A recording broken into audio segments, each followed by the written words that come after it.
তাদেরকে আমরা আহ্বান জানাচ্ছি, আপনারা যেভাবে মন্দির রক্ষা করেছেন ভালো কথা, এগুলো রক্ষা করেছেন এইভাবে বিশৃঙ্খলা করা হয়। একটু আগে খবর হয়েছে এবং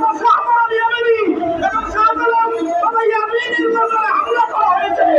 এভাবে যদি চলতে দেওয়া হয়, বাংলাদেশের সুফি সমাজ, পাগল সমাজ যদি রাস্তায় নামে মুর্শিদ ছাড়া তাদেরকে কেউ টাকা দিয়ে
আমি এখন আহ্বান জানাচ্ছি